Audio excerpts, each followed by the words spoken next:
All right, welcome everybody to step two, part two of our impulse control training that we're calling defense mechanisms.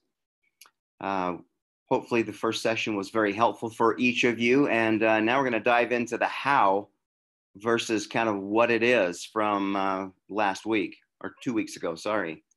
So my name is Steve Robinette. I'm with Blaze Performance Solutions, and I am grateful to be with all of you today. So what we're going to cover today is a little bit about creating, I call it one of two things, creating the GPS coordinates for when you are starting to feel out of control. What do you do? How do you recognize it? And what do? You have to build in those coordinates, or oftentimes I call it a game plan that's filled with plays that you practice on a regular basis. So what does that look like? How do you build it? How do you practice it? Where, when? Those are the things that we're going to go over right now. All right. So without further delay, why don't we jump into the whole idea of building that GPS system and learning how to actually resist that temptation to lash out physically or verbally, or there's 100 different ways that we can lash out, and stop before we get to that point.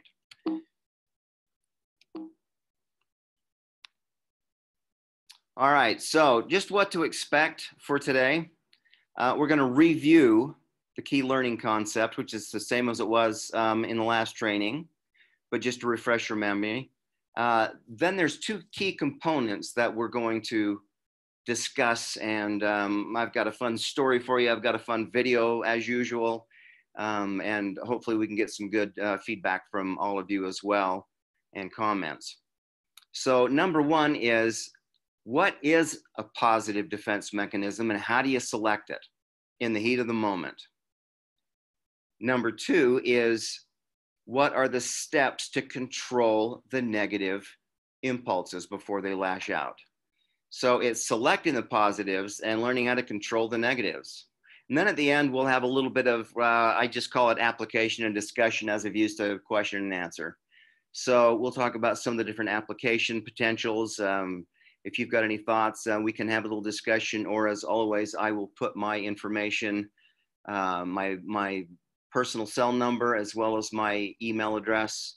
And I would welcome any and all that have questions or want to discuss through some situations that come up as you go along, or you might not be comfortable bringing up during this training. Completely understand. So with that in mind, key learning concept, just to refresh your memory. I showed a picture, an illustration of an officer last training that was completely decked out and ready for potential combat. And if I use the wrong terms, I'm sorry, but when you're about to potentially engage somebody, this person was a law enforcement officer that had Kevlar vests. They had obviously full uniform, helmet, face mask, shield, weapons, everything to protect an officer from, or an agent from, physical damage. So that's the first. Now, what we're talking about in this scenario is the defense mechanisms that we put on every day, mostly, almost always at an unconscious level. These are the defense mechanisms that we put on to help us from being damaged emotionally, from being damaged with the feelings that we are experiencing in the moment. Nobody likes getting their feelings hurt. Nobody likes emotional damage. And so whether we realize it or not, we armor up, we suit up every day as we go out. And some of these defense mechanisms are positive, but a lot of them, and most of them, unfortunately, are negative. I talked a little bit last training about there's always an easy way and a hard way to do things. The easy way is generally what we're used to. It's what we've seen, what we've experienced, what our parents or coworkers or those that are around us oftentimes do, and we default to that. The hard way is learning how to, over repetition, on purpose, over time, do the harder thing that brings out a better outcome. I mentioned to you last time that I've got a surgery coming up on my right shoulder, which means I'm going to have to learn how to, and I had to do this once a while back, I'm going to learn how to become left-handed again. Not by choice, but because I have to. It's going to be awkward. Eating, I may lose some weight, which is not such a bad thing, but it's hard to hit your mouth when you're not used to eating with your left hand. You start just scooping it up, or, anyway, I do those things that cause my wife to say, stop it, figure out how to use your fork with your left hand while you're eating at the table here. So anyway, but over a little time, I'm going to become more comfortable with using my left hand, writing, eating, all the different things that I'm used to just doing without thinking with my right hand. After a while, I can become partially left-handed and feel a lot more comfortable and natural with that. So this is what we're saying can be done. Defense mechanisms operate at an unconscious level, helps us ward away those situations that would be high stress, high emotion, high intensity situations that can really damage us.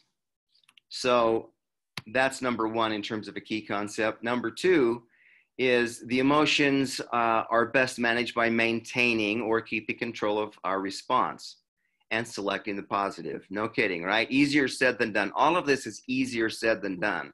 We can all wake up every day and say, I'm going to be on my game and I'm not going to let anything get to me. But if you don't have your GPS coordinates plugged in, if you don't have a game plan and understand what the situation is, where you need to pull that play out of your playbook before it happens, it's too late. Okay, you can't be in the middle of an emotional crisis or situation and think, what am I going to do about this? It's too late. So we're going to figure out a way that we can get ahead of that. And third, and this is really important to understand, we're just not talking about what's going on at work. Understand that your work life is so much different than most. You just don't know, for most of you, what's going to happen when you get up and leave the house in the morning, what's going to happen during your day. So I get that. I understand that. I have not put myself in your shoes even close. So while I understand it, I can't completely understand it. But I do know that in these emotional situations at work, they're very difficult. We need to stay ahead of that. A lot of us, however, and there's a lot of different, Freud actually had a lot of interesting theories about defense mechanism. He called one of them displaced defense mechanisms, which is interesting. I'll describe it. This will probably ring true for a lot of you. I know it does for me, unfortunately, unless I stay ahead of the game. Number one, I'm at work and I spend all of my emotional capital there. I've got so many problems and issues and people that are pushing me to my limit. But I handle myself professionally and I've done a good job at controlling my emotions and selecting positive defense mechanisms. But I'm spent by the time I get home. So what do? Yell at my kid and kick the dog for no reason at all. The poor dog thinks, what did I do? And your kid's thinking, yeah, I hate it when dad or mom gets home and does that. So, it's displaced. We take our anger and it's built up and we might let it out in another area where it's not deserving. So we've got to figure out how to take every area of our life, our personal, our professional, our spiritual, our emotional, our lives in every area, and understand that this is something that affects those areas and they all kind of mesh together, all right, to create who we are and what we're becoming every day. All right, so first and foremost, before we dive into the GPS and building a game plan, how do we actually know if a defense mechanism is positive? See, I've tried positive things that I at least thought were positive in my mind in a certain situation, but ended up later not turning out so positive. Whether it's a long time later or just, in an hour, I found out very quickly that that wasn't such a good defense mechanism. I need to rethink that one. So first of all, we'll go through these in better detail, but just the list here. We know we're in a positive defense mechanism or exhibiting one when we are, I just call other focused versus internally focused. So internally focused, I'm sure, most of you can kind of figure this one out, but internally focused is when something's going on and you're thinking, gosh, you're irritating. Do you realize how much you're bugging me? Oh, you again. You're ruining my day. You're ruining my moment. It would be a better day if it weren't for what you're doing or a situation. So you are internally focused because it's all about you or mostly about you. I think we've all been there. I know I have way too many times. Instead of being other focused. So other focused goes with bullet point 2, which is to be solution minded. So other focused is how can I best, what you all made a commitment to do, which is to serve, defend, protect. And it's about how can I help resolve this situation and make it better for everybody. And I understand this does not necessarily feel like a win-win in all cases with maybe somebody that you're having to apprehend or contain. But in the long term, in the solution end of it, we're looking at others, whether it's that person and or the situation of others around us that cause us to think and act differently in our minds. So when we're not causing, bullet 3, when we're not causing emotional and or physical damage to ourselves and to others. And again, we'll get into that in greater detail, but we can certainly cause emotional damage that might feel good in the meantime, in the moment, but will certainly come back to bite us in the butt very quickly. And so those are not situations that are positive, that give you short-term satisfaction, so to speak. I showed them who's boss, kind of a thing. So whether it's physical or emotional, if we lash out at somebody, it certainly hurts them, but oftentimes it can come back around and really bite us in the butt too. So, when we're not hurting ourselves or others, that's a way to help understand that we're in a positive situation and a defense mechanism. Now, I understand that again, and I referenced this a little bit earlier, but positive, negative defense mechanisms are a little bit subjective, particularly in your line of work. Okay, so again, when you're trying to apprehend somebody, I'm not sure they're feeling like, hey, this is a really positive way they're handling me, because they are in a different frame of mind. Their filter is processing in a much different way than the bigger outcome of what might be going on. But it could be still a very positive defense mechanism when we're looking at the outcome overall. Okay, so you will understand those very quickly as you start to reflect on the outcomes and the experiences as they unfold. All right, so I've got a little video that I'd like to show you. You can see this little boy here. I'm guessing he's around 8 or 9 years old, maybe 8 years old, I don't know. Anyway, this is a situation where this young man was not ready to get on, how do I put it, one of the big roller coasters, the one that if you're an adrenaline junkie, you like because it scares you to death. If you're a kid, you may never recover and have a twitch for the rest of your life. Well, that's this roller coaster. You'll see it as it plays out. But just to keep in mind, you can't see it right here, but the boy's father is sitting next to him. The boy's father is the one that talked him into it. This young man did not want to get on this roller coaster, but he took the influence of his father. He felt pressure. And so he, with a lot of positive reinforcement, you're going to love this, I'll be so proud of you, that kind of language from his father caused him to get on and sit next to his father and pretend that he was enjoying it, at least for a time. So keep in mind, the choice was, do I get on the roller coaster or not? Do I succumb, even though it's my father, somebody influential that he wants him to feel like he's very proud of his boy, right? He gave in and made a choice to get on the roller coaster. Well, let's see how that plays out and if his choice plays out that way, that he was excited through the whole ride, okay? So just keep that in mind. I'll pause it a couple of times and ask you what you feel the boy is experiencing in that moment. You guys are trained to read people. You do it every single day. So read this boy, okay? Here we go.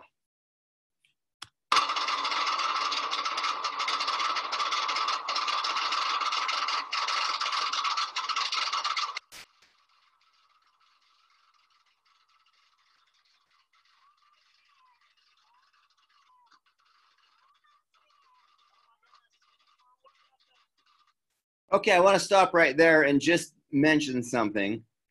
You probably sense that he's got a lot of anxiety going because they're climbing up that big ladder at the top, not the ladder, but you know, the big slope that takes you to the very top for the first big drop off. And he's repeating, we're almost there, we're almost there, we're almost there, we're almost there. And how does his dad reassure him? Yeah, we're really way up there, buddy, aren't we? And now he's about to take a look. I won't pause it, but he's about to take a look down and see exactly how high they are because of what his dad just said, to reinforce some confidence and instill a little security with his young boy. Have you ever noticed, by the way, when he gets to that point, whether it's a roller coaster, a high dive, a cliff, on a mountain that you're climbing, whatever, when you look up at the top, it's never, ever as high as it seems when you're at the top looking down. Then it looks like it's twice as big at least. Well, he's about to discover that, and then you'll see it. I'm not going to stop it there, but you'll see that, okay? All right, let's continue.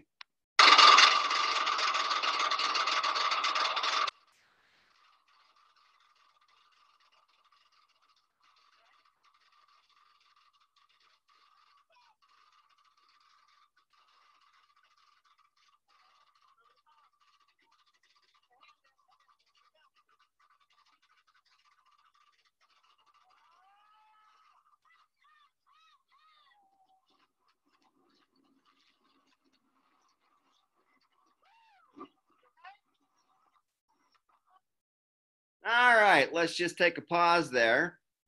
It does not take a well-trained psychiatrist to look at this boy's face and determine what's going on.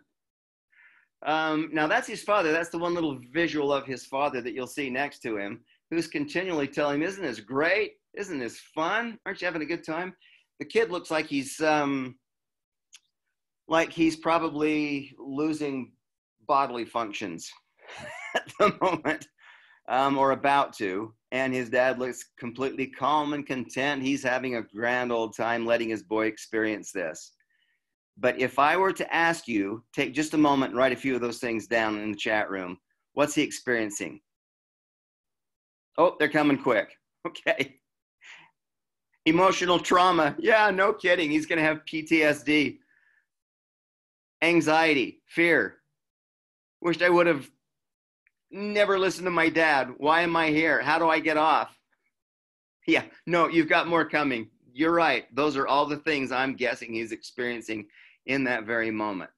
Let's see how this plays out, because his dad's going to actually try to reinforce and get him to enjoy the ride while he's at this state. Let's see how that works out, okay?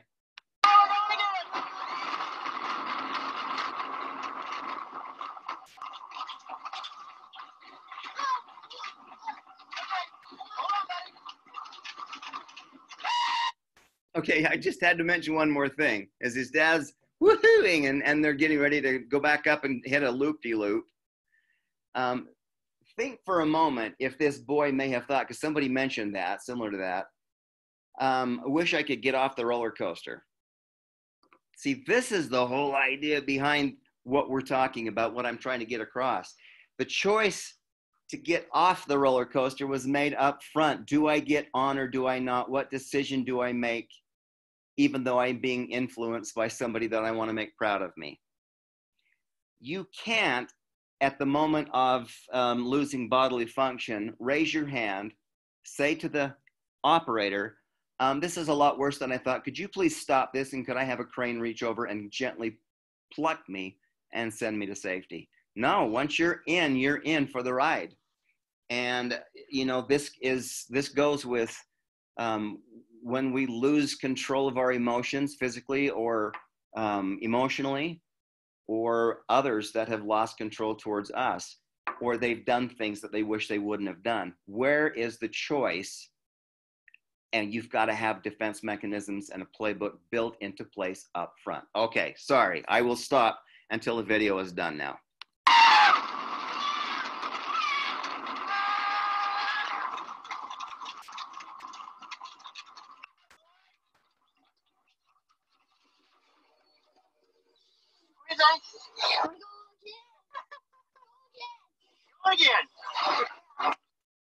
Okay, you don't need to write anything down, but what changed in his mind? Did he really have a great time?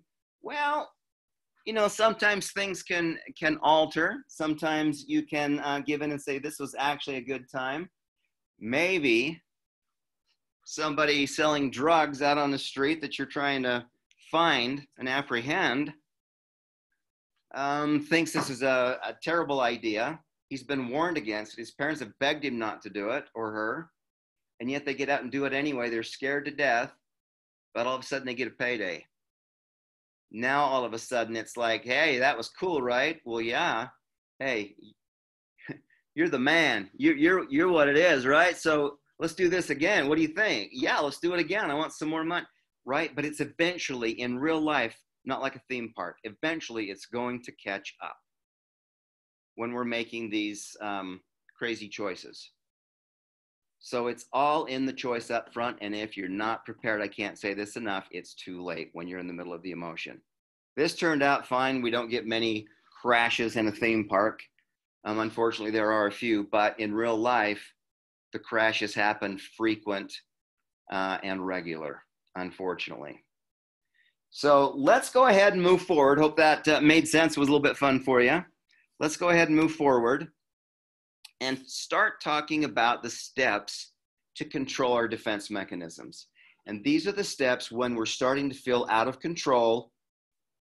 What do we do to reel these back in? So let's walk through these and then we'll talk about them a little bit deeper. There's 4 steps. Number 1 has an A and a B. Notice the physical and or emotional signs that you are experiencing right as you're beginning to lose it but haven't lost it yet. We'll go into more depth.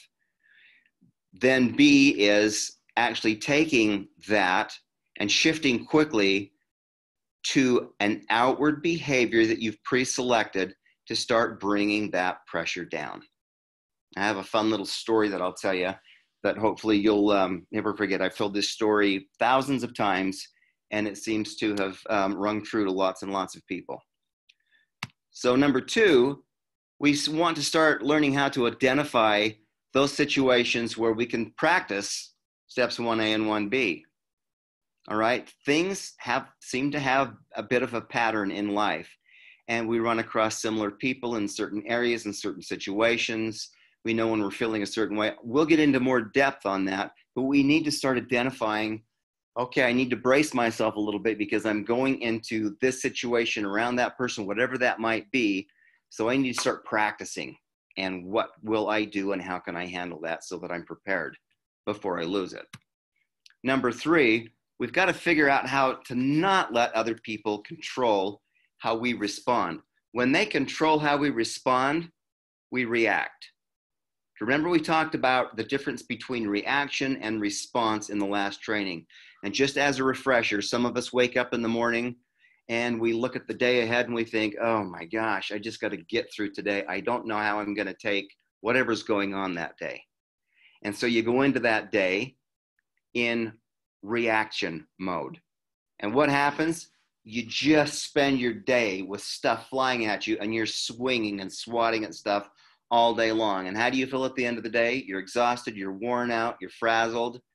And the last thing you want to do is set your alarm clock to get up and go through all of that again. That's being in reactive mode. Too many of us are there and we say, life is so stressful, job, everything is so stressful in my life. Well, if we can teach ourselves how to stay in control and be in responsive mode instead of reactive mode. When we respond, it's a pre-thought out display of our actions. We'll talk more about that and how to do that. And then, of course, select a positive solution. But again, if you're trying to select that, to decide what that positive solution is in the heat of the moment, the battle's over. It's too late, almost every time. Okay, so let's talk a little bit further about these in detail. So step 1A, right? Recognizing the physical and or emotional signs. And I'll let you know, but I would like some feedback in the chat box on this and just see if there are any additional things. So start to think right now, if you would, about what happens, what emotions or physical signs. Let's talk about the physical signs first. So what are the physical signs that you have right before you lose it? Right when you start to feel the pressure build. Okay, so for some, I say elevated heart rate, but for some people, and I've experienced this too in certain situations, where I feel like my heart's going to jump straight out of my chest. And, you know, in those situations, depending on what's going on, my tendency, my dad, bless his heart, loved boxing and had a little bit of little man syndrome. God rest his soul. I love him to death, but he was a small man and was not going to let anybody that was bigger than him take advantage of it, even if they weren't trying. So at a very, very young age, he strapped me up with boxing gloves, taught me how to fight, and even got on my case if he saw me in a fist fight with the neighbor kid and he didn't think I fought hard enough. I remember getting in trouble for doing that. That was back then. I know times have changed, but my initial thought in most cases is to engage. When I feel my heart coming out of my chest, the first thing I want to do is fight. I want to engage. I want to approach that person. I want to intimidate them. I want to get on them. But in certain situations when, you know, I'm a little smarter than that, I feel like I might want to withdraw. I wish I could be in another place, another county, another state, doing something different. And all of those things affect the decisions that we make and certainly affect how we are going to either stay in control or lose it. Sometimes we tighten up or, you know, our bodies, our jaw clenches, our fist clench. For me, sometimes I find myself moving around a bit, pacing back and forth, you know, just shuffling around, staying in constant motion in one place. Sometimes we stare, whether it's down and away. I was having a chat with my wife actually first thing this morning, and I said something I think she wasn't very happy with, but she didn't want to say anything. But I saw her looking down and away and staring at a spot on the ground where there was nothing but floor. I said, you realize that I know how to read body language. So you're upset at me, you're staring down, you're staring away. Can we just talk about it? She said, I'm not thinking of anything in particular. And I said, well, can we at least talk about this? What's going on in your mind right now? And she started to explain, and we had actually a very productive discussion where a safe environment was created. And you know what? Saved ourselves from getting in a tiff, which happens to all of us from time to time. So those are some of the physical things. What are some of the physical things, if there are others? Jot them down in the chat box, and let me take a look at those and see if there are some others that are that happen to you. Physical signs when you're starting to lose control. Getting red in the face, right? So that kind of goes along with the heart pumping, beating out of the chest, and the blood's flowing, and your face starts to get stiff and distorted and obviously red. That's one of them, right? Can't think straight, right? That happens literally because we start getting into this amygdala hijack. If you remember me talking about that last time, just as a really quick refresher, one of the grandfathers, the first thought leaders to really dive deep into emotional intelligence, which this is a part of, described what's called an amygdala hijack. So this is our fight or flight. The prefrontal cortex, right in the very front of our brain, right above our eyes, is where we make common sense decisions. That thing's lit up usually most of the time, except when we're asleep or when we are really engaged in, some significant other activities that would dramatize what's going on in our brain. But it's when we're making decisions, we're driving, we're riding, we're assessing, we are those types of things. What happens is our little fight or flight button is called an amygdala. And what happens is when we start to lose control, that amygdala starts to perk up. Sort of like a rattlesnake starts to rattle. If any of you have ever encountered, I live in the Rocky Mountains, I've encountered lots of diamondback rattlesnakes as I'm up hiking. And what they will do is they'll start to rattle, but they're not quite ready to attack. And as soon as they feel completely threatened, then they lose it and they launch out at you and try to strike and take you down. So this whole idea is when you start feeling that rattle, right, and you can't think straight, that amygdala is trying to hijack your prefrontal cortex, if that's making sense. In other words, you can't think straight. Physiologically, we change. Our ability to stay in control, our ability to think straight, make sense out of things. Physically, we lose our peripheral because our brain is focused on staring at straight ahead, right? Because we're supposed to be defending ourselves from a saber-toothed tiger. Well, right now that doesn't help if, like I showed you in last time's video. If you haven't watched the last training, watch the last one first, please, and then come back to this one. It will make a lot more sense. But I showed a video of somebody really losing control. So it will make sense to you. But you can't think straight.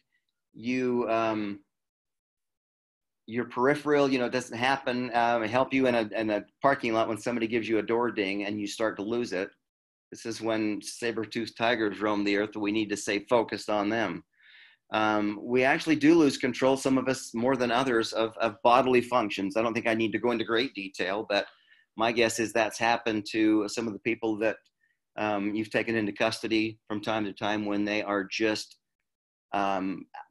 outside their own mind with fear and anxiety. Sometimes they'll lose control that way.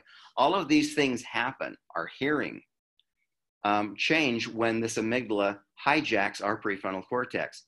So when we're starting to feel these signs that the amygdala is like the rattlesnake, all of a sudden we feel that rattling. Before the strike, we got to bring that back down. All right. Aggressive body language. And then you've got intimidate. So I mentioned that a little bit earlier. Sometimes we do to others and sometimes others to us in order to establish alpha or pecking order, right? We will maybe get up in somebody's face. We'll show our authority in an aggressive way without striking out, almost if to dare somebody to, make a move, take a swat, say something they shouldn't. Those types of things. Yes, that has happened to me many times too. So anyway, there's a few others. We'll move forward on that. But those are some of the physical signs that happen. You've got to write down as part of your game plan, what are your physical signs? And it's different for everybody. And if you can't think of what they are right now, just start noticing. You'll see them by the end of the day. You'll start noticing some of those. Write them down and start to build your game plan. This isn't an overnight thing. This is a process. So don't get hard on yourself. So on the emotional signs people experience, and I want to have you give us some in the chat box on what are some of the emotional experiences over and above some of these. So when you've got elevated nerves, when you not just get nervous, but the old saying, some say to our kids when we get home, I've got about one nerve left and you're left and you're standing on it. So you might want to move really quick before I lose it on you. I don't know if any of you have heard that, but I did growing up, and I'm afraid I've used that with my kids from time to time. So elevated nerves, the emotional signs that we start to feel anger, and what does that feel like in you? Sometimes we feel a sense of fear, and it really builds in us. Sometimes we feel blame, like, was it me that caused this? Should I do something different? I'm blaming you for making me feel this way, and that's also causing me to feel guilt. All of these are different things that people experience. So take just a minute or two and write down if you have any of the emotional experiences over and above this that you have personally, okay? All right, go ahead.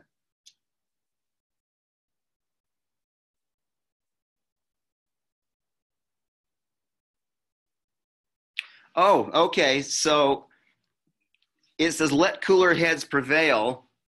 I'm assuming that what you're trying to express here, and just give me a thumbs up or something if I'm on track. If not, re-explain that a little bit for me. But sometimes if we're about to lose it and we're not thinking straight, if the opportunity presents itself, we might be able to find an excuse to go over to the car, go into a building, go around the other side. You've got to take a call, something's going on. Whether you're making it up or not, you're removing yourself from the situation and you're letting someone else with a cooler head. Yeah, there's the thumbs up. Okay, so that's it. So let somebody else come in and take over while you are pulling yourself together, right? Let's see, I've got one other one here. Let me see if I can make sense of this. Oh, okay. And obviously this doesn't happen in every situation, but when the situation presents itself, maybe jump in your car, or if you've got a store close by, drive or walk over to the store and pick up a favorite snack, or maybe pick up, I've done this too. If one of my kids has been irritating me or somebody at work's irritating me, I'll take an early lunch or whatever and come back with, one of my favorite little snacks and maybe what I know theirs is, or something they might like, and that calms us both down. But it lets me remove myself from the situation, what is really important. So I love that. Those are all really good things. So step 1B, let's move ahead on that. And if you've got other ideas, please feel free to contact me or just, we can come back to it, write it down. So step 1B now is, what is the outward behavior that you can exhibit to bring down the pressure? So once you start feeling that pressure, what are you specifically going to do? I've got a few here, and then I'm curious if some of you have some that you may have or may not. And if that's the case, whatever. I just want to bring out as many as we can, give you some ideas. Breathing, deep breathing. And I know there are situations where that can't happen, but even when I'm with somebody and the situation is escalating, I'll take a step back and I know you can't see me, but in through my nose and out the mouth, I'll just take 3 or 4 or 5 big, and I'll take these breaths just to and I'll look away, and then it actually helps me. What deep breathing does is it increases blood flow, therefore oxygen to the brain, and causes our brain to level out quicker. So whether we do deep breathing exercises as a part of our day, or whether we need to do it in a moment or step away and breathe, on the other side of a tree, or, whatever, that's something that can be really helpful. Another thing is to memorize or maybe have it written down in your pocket, a meaningful sentence, a phrase, a quote, lyric from a song. For those of you that are spiritually inclined, it could be a scripture. These are called coping statements, right? So I have several things that I use here, but it's something that takes my attention away from what's going on, and I can rehearse that in my mind. And maybe it's the lyrics of a great song. Maybe it's something that, a quote that has been meaningful. Maybe it's something that my wife tells me, which she does every day when I leave the house, for the most part. She says, and it was what we told our kids, she says, hey, remember who you are and what you're coming home to. Now that has deep meaning for me. Remember who I am and who I'm coming home to at the end of that workday. So that's something that I think through, and it really helps me. So before I get to this next one, I have a little story for you. when I was in high school. I know I'm telling a couple stories on my dad, and he's passed on for about 12 years. So, you know, bless his heart, I love him to death, and he was the greatest dad in the world. But all of us that are dads, you know, have had our moments. So I don't want you to think otherwise. My dad was awesome, and I have so many fond memories with my dad, and I miss him terribly. But this is the story. He grew up during the Depression era. My dad, I was the last of 6 kids. That was a holy crap. How did that happen? So I was not anticipated at all. Kind of threw a kink in mom and dad's plans, but nonetheless, we all kind of got together and said, I'm here, so we're going to make it work. I know they said that, and then, you know, I figured that out as I went along. But growing up during the Depression, my dad was very, very conscious about every penny, every nickel, and what it cost. Back then, my dad called, you know, a quarter 2 bits. If any of you have parents or grandparents that ever use that language, 2 bits is a quarter, 6 bits, 4 bits is 50 cents, and 6 bits is 7. Anyway, he used to say, do you know how much that costs? That's, you know, 4 bits doesn't just grow on trees. I can't tell you how many times I would spend my Saturdays out on our driveway, pounding out old rusty nails so they were straight. I made the mistake one time of actually saying to my dad, you know, of course, this was back then, you know, we can buy a whole bag of brand new ones for a quarter. And I got an hour-and-a-half lecture as to, you know, the worth and meaning of earning a quarter. Never asked that again. I just kept pounding after that. But this was my dad. So why do I bring that up? He worked hard for Mountain Bell for 42 years before he retired. That's the telephone company in Logan, Utah, Ma Bell. And his last year, his 42nd year, his boss came up to him and said, completely up to you, but if you wanted to work graveyard your last year before you retire, I have the authority to increase your pension. And it was a very small amount, but it was dollars and cents to my dad. If it meant a few bucks more at his retirement, he was all in. So he did that. That was, you know, something I tell about my dad, and I'm very proud of him. You know, he was such a hard worker. Great work ethic. Here was the bad part. This is me being internally focused rather than other focused. When I came home from school, from high school, now I love sports. I still do. I'm going through withdrawals, not being able to watch sports for a while, doing everything that's going on. But I did play sports. I wasn't great at it, but I loved to play. And so whatever I finished the, you know, practice for that day, whatever season it was, if it was football or wrestling or whatever it was, baseball. And I came home, teenage kid just coming home from all day at school, and then practice. Where do I head? Right to the fridge, just to look for something that I can snack on, I can eat. Well, we had an old house that had creaky wood floors, and my dad was a light sleeper. And sometimes, no matter how careful I was, the floor would creak. And if I woke him up, boy, I caught it.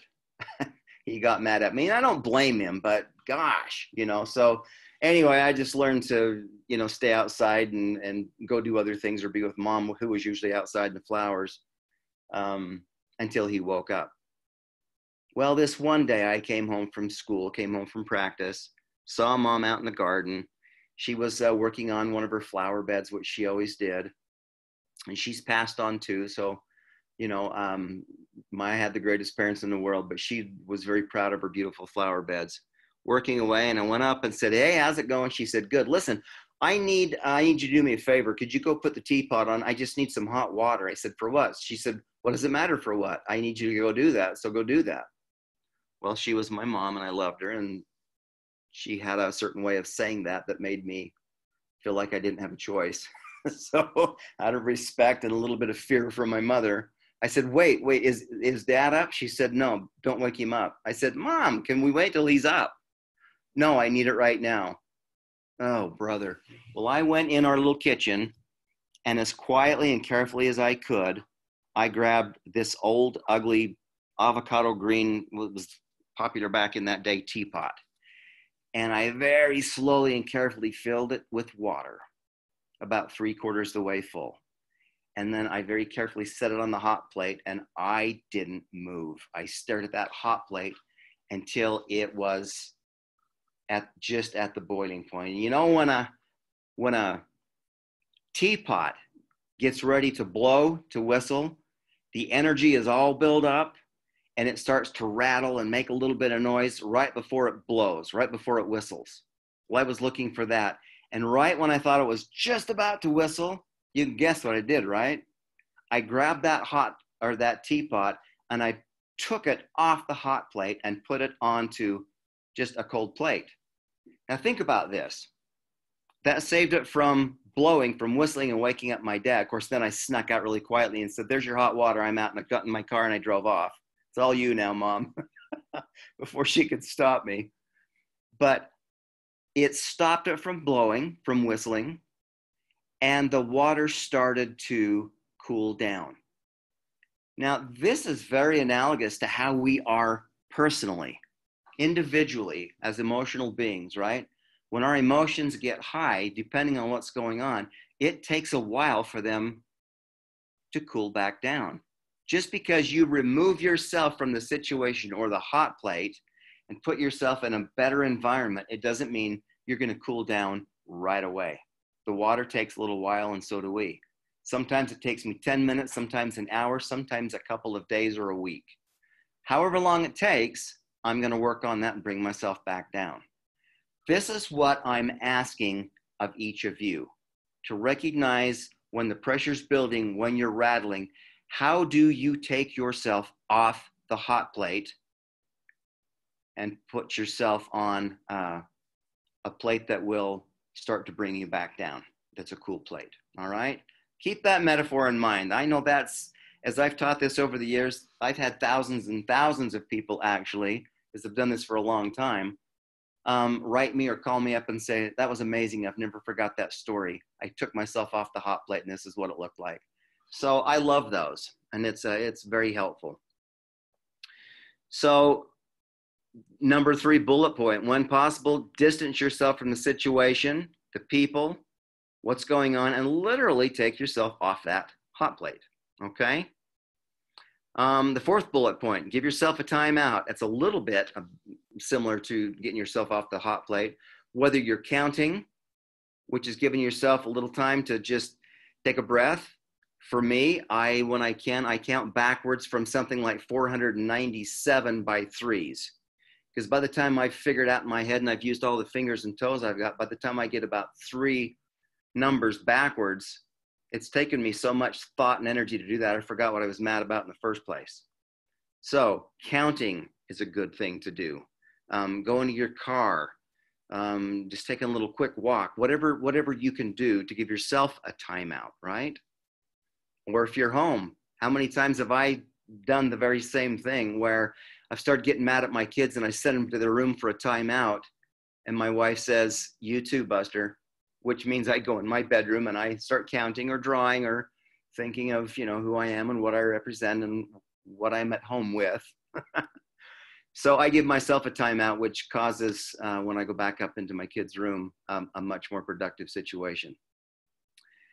Regular physical activity. I used to work with some school systems, and I would concentrate on helping the teacher. If one of the kids was about to lose it for one reason or another, could come up and ask for permission just to go right outside the door for 20 seconds and do as many push-ups as they could, or sit-ups, or whatever they wanted to do. Go outside and just run up and down for 20 seconds, run, and then come back in the classroom. The teacher would say, "Okay, see you here in 20 seconds. And it was amazing how much help that was for those particular classrooms. But we can do the same things, right? For some of us, writing down our thoughts, keeping a journal, keeping a daily log or activity, just a personal one, listening to music or remembering the lyrics, things like that are ways that we can these are outward behaviors that we can exhibit or do. What can we do that bring the pressure back down? Literally take ourselves off that hot plate, okay? All right, let's move forward. So we've got to start identifying situation. I know it's only step 2 and you're thinking, oh my gosh, we're running out of time here. Step 1 is where I spend most of the time. These others will go a lot quicker.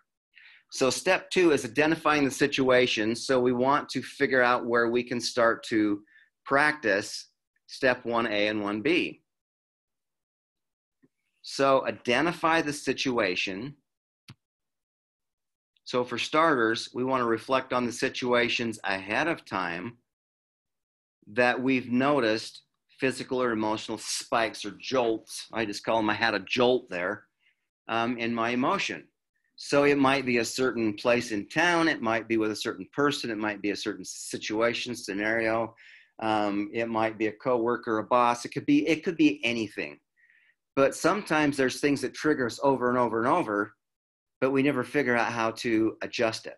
We just go into that already with our hackles up, ready for a fight, which is not a good defense mechanism if you haven't figured that out. We've got to look ahead and make a game plan on that. So that's number 1. Look for those situations that repeat themselves. Whatever you do in this kind of a situation, whether it's to yourself or to somebody else in a highly emotional situation, whatever you do, do not get shitty with that person at that time. That's never a positive thing. It's negative connotation. Whenever you, in a high pressure situation, should on someone else or yourself, and shouldy, okay? Not what you thought you heard I said. Although it could be very analogous to that, right? Don't get shouldy, right? If you're in a negative situation or a high pressure situation and somebody comes up to you and says, what were you thinking? You shouldn't have done that. You should have done this. Whether you're saying that to yourself or somebody else, it doesn't help. It generally escalates the situation. So don't should on people or should on yourself when you're in these high pressure situations, okay? That's another one that people just seem to remember for whatever reason. I can't figure it out. Anyway, that has a negative connotation. So instead, what could you say to yourself or somebody else? Hey, I know this didn't turn out the way you wanted, or wow, this doesn't turn out the way I was hoping. What could you do different next time? Or what could I do different next time in your inner dialogue?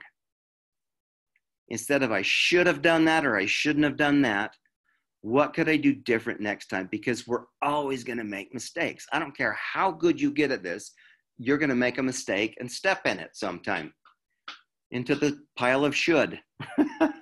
Okay, enough with that metaphor. You get the point. So what could we do different next time? Start to focus on your ideal outcome. So if you are looking at the situation, what would be the ideal outcome for any particular situation that would match who you are internally in terms of your values, your core values, and who you are, what you represent, what you stand for, your why, what means a lot to you.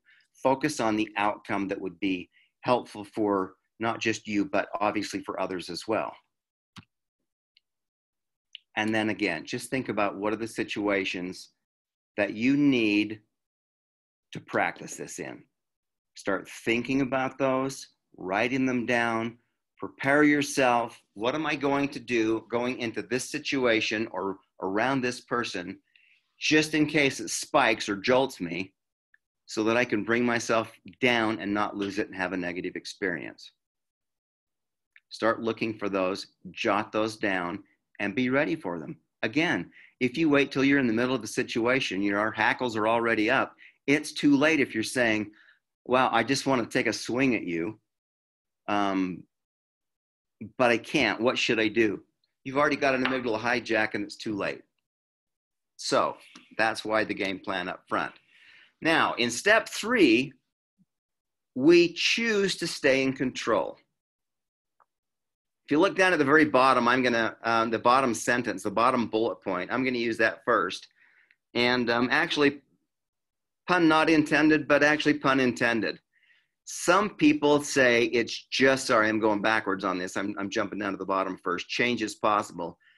How many times do we say to ourselves or do we hear from others, you know what? It's just who I am. That's just how I was raised. deal with it, right? You're not going to change me, and nothing is going to change me. This is how I'm wired. So deal with it. You know what? That's a cop-out. Pun intended, I guess, but that's for all of us. That's a cop-out. We all have the ability to change and to choose control. So now back up to the top. Don't let other people control how you respond. How do you know if they're trying to take control? These little things like somebody's yelling at you, trying to attack you, either physically or verbally, putting you down, right? Whatever your button is, sometimes you see people, if they know your button, they're going to go straight for the jugular. But if they don't, they're going to keep on trying different things until they find what they get a reaction on out of you. They're looking for your button. That's somebody that's trying to control you. What others say is their reality. It has little to do with you. You've got to remember that. If somebody does not, if they're younger, if they're 18, 19, 20, and their prefrontal cortex has not developed its full ability, literally, maybe to stay in control where it might be in a few years down the road, at least they'll have the ability to do it. Whether they do or not is up to them. What is the filter they're seeing life through? Maybe they're on drugs, obviously, or drunk, or they're influenced by a negative thing, or they're scared to death. Their amygdala has been doing a little hijacking of its own. So what others are experiencing, or the filter that they see life in a certain situation, we have to remember, however that's displaying itself, it doesn't say anything about me or you. It says everything about the person that you're dealing with in that situation. Easier said than done, I get it. And remember, never use the excuse or the cop-out, that's just who I am. That's how I was raised. So many times we fall back into the easy way, the old habits that we've fallen back into before. But just like the roller coaster, we might get excited about the thought of it or part of it towards the end, or an initial cheap thrill. But ultimately, those things come back to hurt us and bite us in the butt. All right. So let's move on to the final piece of this. We're running a little bit close to our time, so we're almost done. So step 4 is the moving forward. And now that you've got a game plan in place, these are the situations that could set me off. This is what I feel like physically or emotionally. This is what I'm experiencing right before I launch into full on out of control. The rattlesnake attacking after its rattle.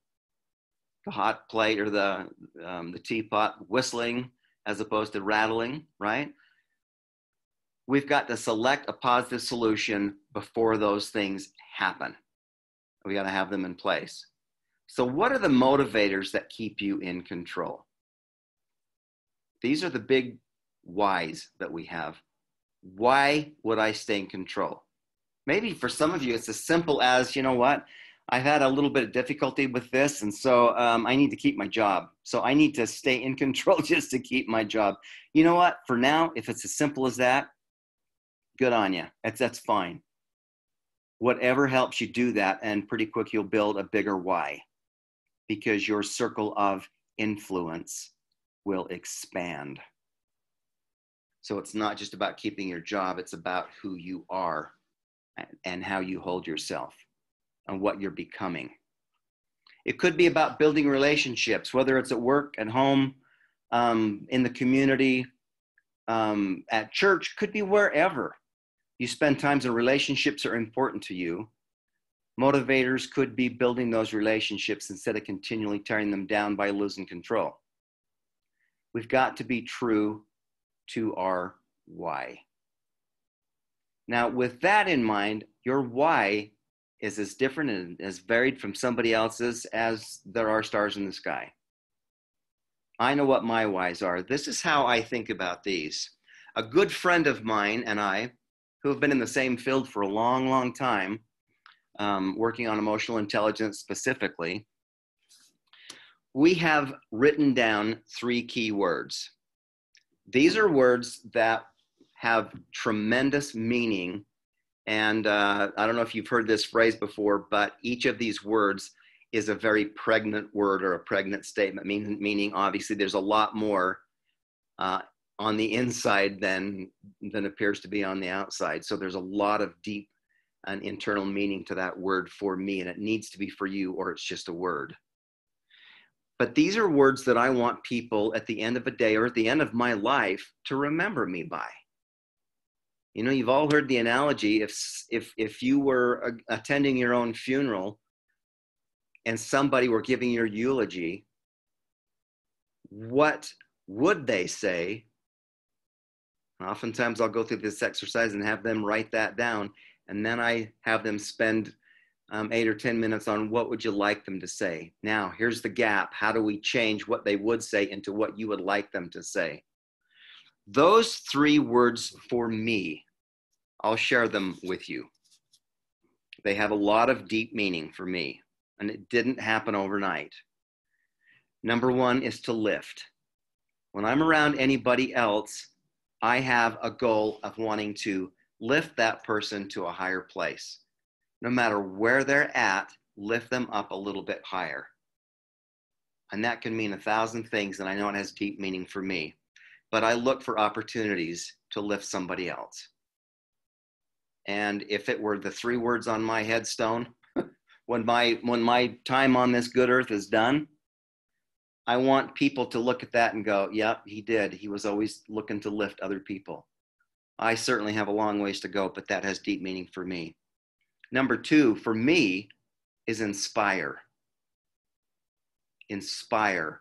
So those go a little bit hand in hand, but they have very separate and deep meaning to me. To inspire somebody is to help them see the potential in themselves. I need to inspire myself a lot of times. Sometimes I get down on myself, as we all do.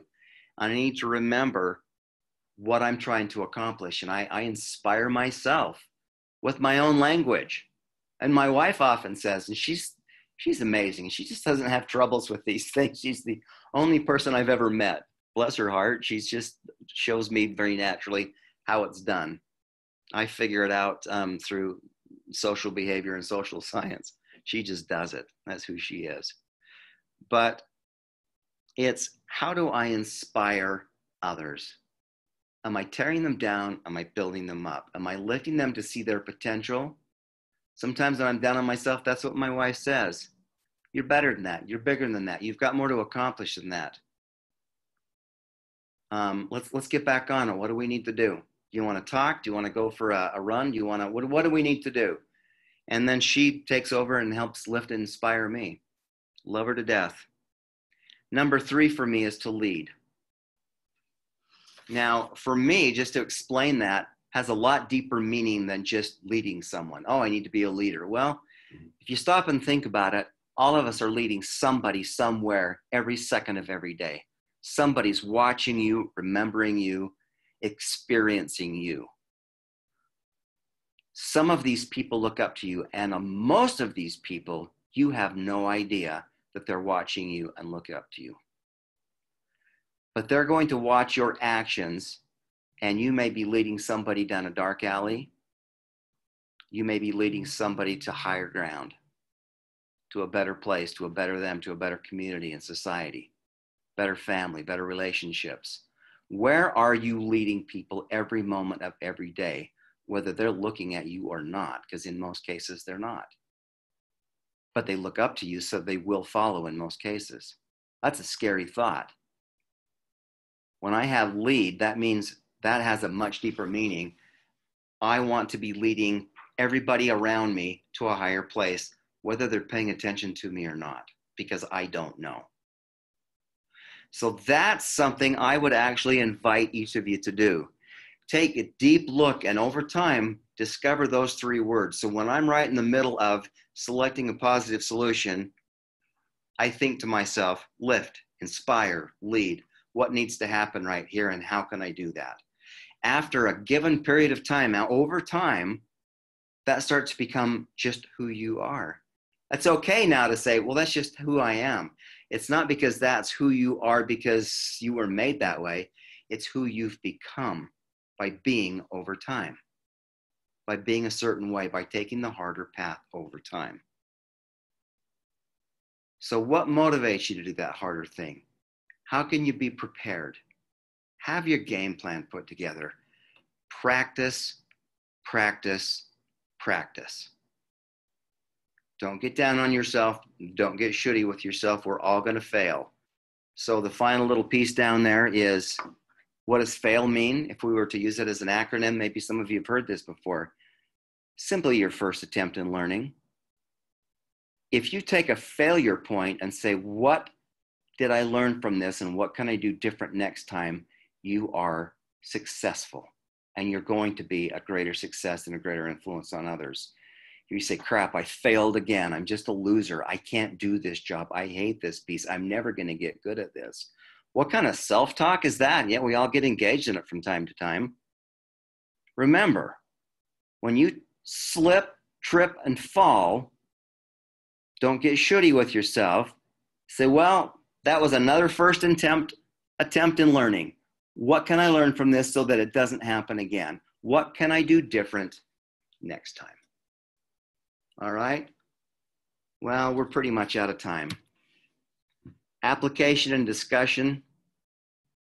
Since we're close to the end, I won't give you opportunities to write down questions. I see. May I contact you because I have something I'd like to discuss personally? Absolutely. Please feel free to contact me. Again, my name is Steve Robinette here with Blaze Performance Solutions. I'm honored that you would take the time to listen to something that I have to say. And I hope that you found meaning in it.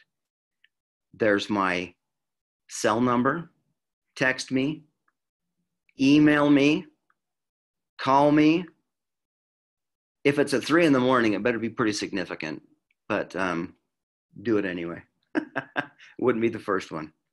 I'm happy to be part of your growth and your success.